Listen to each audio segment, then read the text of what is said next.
ফিফার সিদ্ধান্ত নিয়ে এবার নানান বিতর্ক আসলে।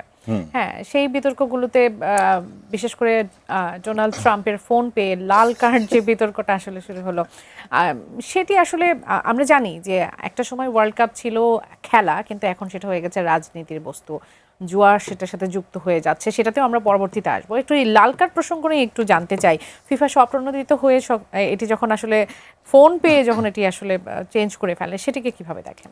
এটা আসলে মানে ইতিহাসে এই প্রথম দেখলাম যে লাল কার্ডের প্লেয়ার পরবর্তী দিনে ম্যাচ খেলছে, মানে পরের ম্যাচে সে খেলতেছে। এটা আসলে ইতিহাসের প্রথম আমার দেখা, কিংবা আর কাসারবেদ ভাই জানি না। ইয়েলো কার্ড অনেক সময় উইথড্র হইতে দেখছি, হ্যাঁ, কিন্তু সরাসরি লাল কার্ড, মানে এটা আর কোনো ইয়ে নাই। এটা হইতে পারে যে রেফারির এগেনস্টে তারা অ্যাপ্লাই করতে পারে যে আমাদের এই রেড কার্ডটা হয় নাই, এরকম হয়তো বা দিতে পারে।